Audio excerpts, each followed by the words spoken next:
Hello, BAME Farm fans. It's middle of September, about the 16th or something. As always, 2910 mower, cutting hay down. Yep, making second cutting, and gonna show off one thing I've been trying to do this year and be better about. But first, we're gonna come down here and take a look at the cutter bar. Now you can't see I did much. I didn't make a video about it. But we got all new blades. You know, can't see it, but I'm about to clean that out. I went through and took shims out, the top guards on the stub guards. So that way, the sickle rides, or is pushed down tight to the bottom guard. But you gotta watch how many shims you take out. While we're down here, I gotta turn this around some, and we're gonna clean out the cutter bar. Now, it's kind of what I've been trying to do better this year, especially for second cut, because as you can see, this field has its patch or two of foxtail, and some pony people don't like foxtail so much. So I'm trying to stop the spread of that to the other fields I mow, but it really helps to scrape this out by hand. And then we're gonna go see what I've got strapped to the front of the tractor. Everybody come around front here. Oh yeah, my Milwaukee leaf blower. I could probably plumb this thing into the tractor and make a turbo out of it. Whenever I'm going down the road with a giant load of hay. Oh, come on, really? Trying to help me make my jeans extra designer. I can probably plumb this into the intake just right. Yeah. It's gonna move some air. Have like an electric turbo. I feel like some of them little kazoo can cars do that.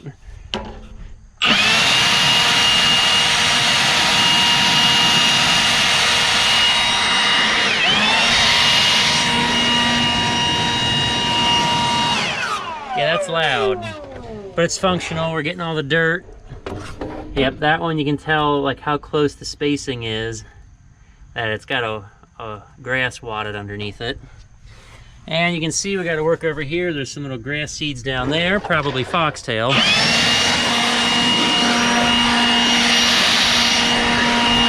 Now some of this I don't mind. Like I would love to take the clover in this field and take it to other fields. But, you know, we gotta be picky. Oh yeah, look at that. Look at all that cleaning action.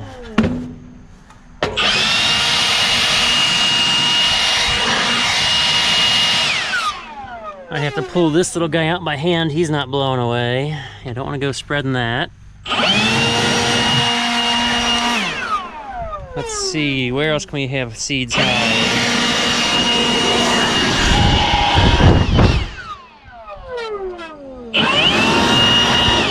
Now, this thing's got a really long tube on it, but if we wanted to, my arm's not long enough, and the way the weight's distributed, it's balanced to be held like that. If I try to turn it over and hold it like this, and try to use it as a hair dryer, it's very difficult. My arms are a little short, and I don't have short arms necessarily.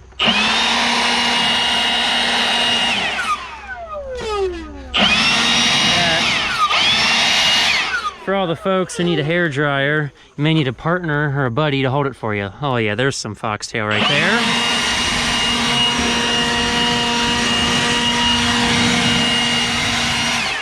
Okay, it's a little thick down here. I gotta come in and pull it out by hand. It all piles up on top of the skid plates.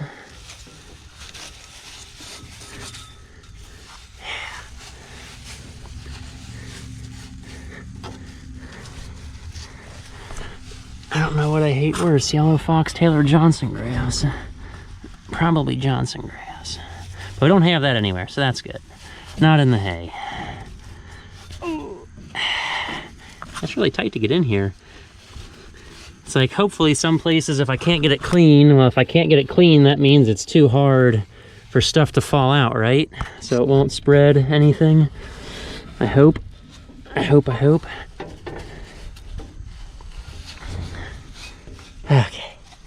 Whew. Okay, let's try this again.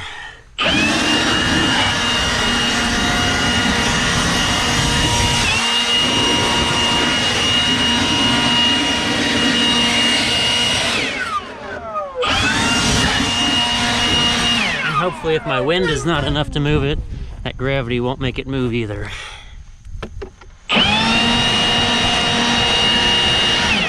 I hope that's not too much wishful thinking, but sometimes that's all we got.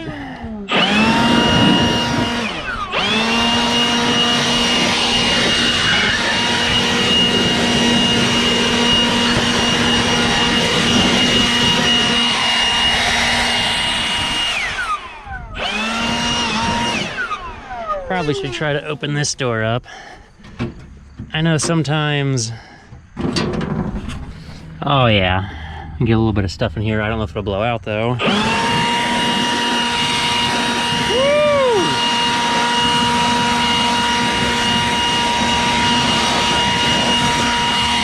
I'm either thoroughly spreading stuff all over the mower, or maybe I'm getting the seeds blown out.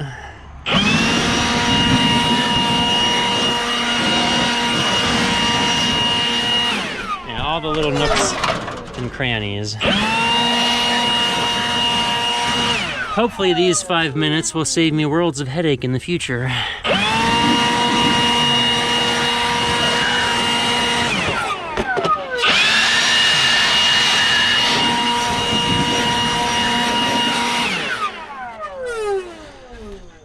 Come on, I saw that stuff wedged behind the gearbox.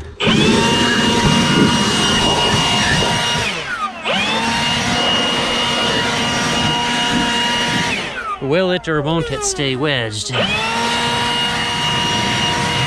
That is the question.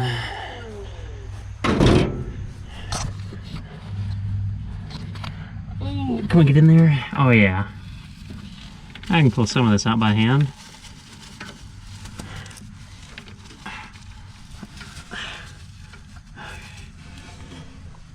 Well, we tried. So if it's still there, hopefully it's going to stay there permanently.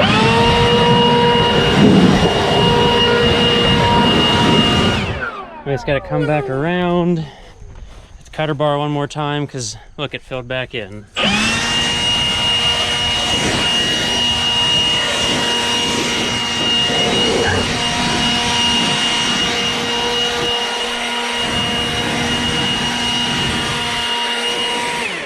Well, I can't say we didn't try.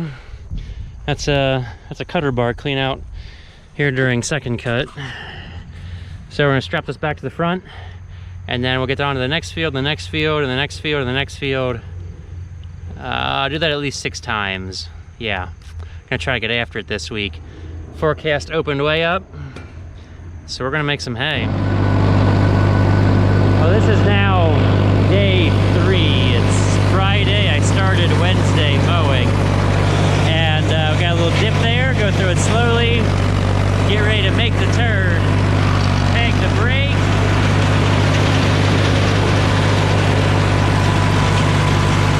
I'll probably end up mowing my corners out. So this was the first field that I mowed, way back in June for hay, and it grew back incredibly well. It's had all of July, August, half of June too. Oh yeah, there's a little ditch that runs through here. This is fun. And we gotta mow that backyard and the backyard over. And we'll just have fun mowing backyards. As we can see, I've still got the blower strapped to the front end. Yep, and I'm in a sweatshirt. Holy cow. Yeah, I've never mowed hay this cold. There's a great breeze today too.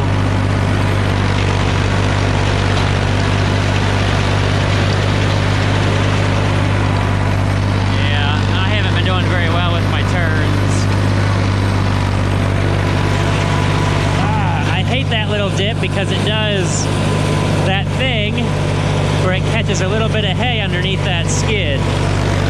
And then you start having that big pile of hay that will not dry because it's all mushed together.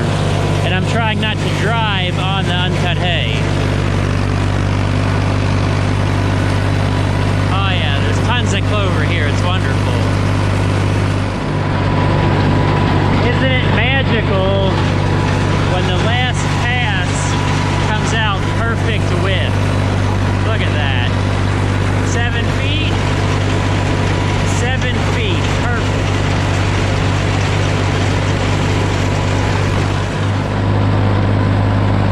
Well, we're in the next little backyard, and it's doing wonderfully.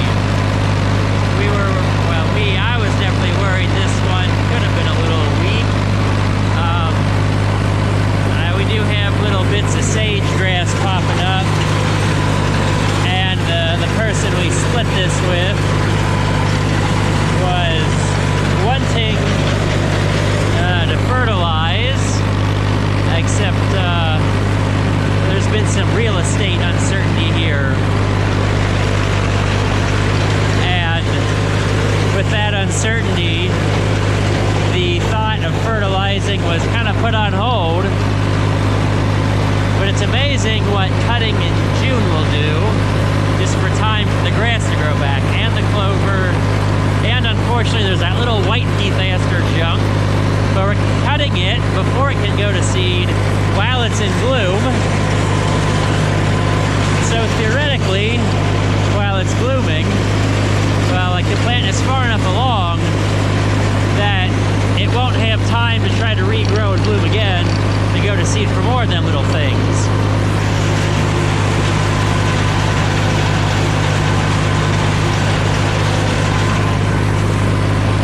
Like usually on second cut, I've got to put, and I guess I'll show this off later, at the back of the mower, I got to put the backboard for the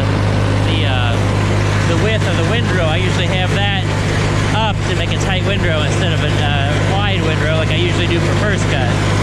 And we're still going wide.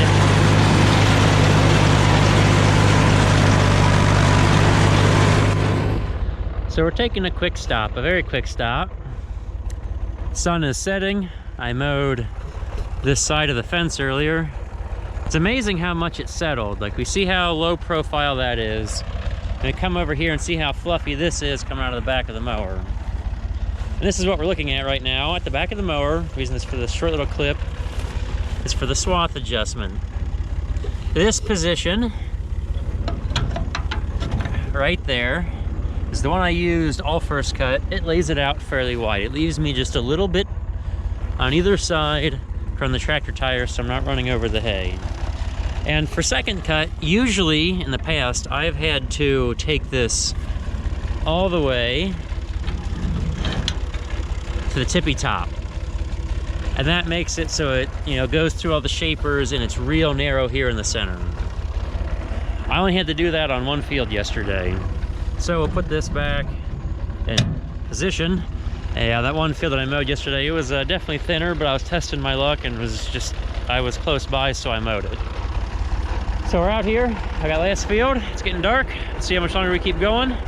We're going till it's done. That's all that we can do.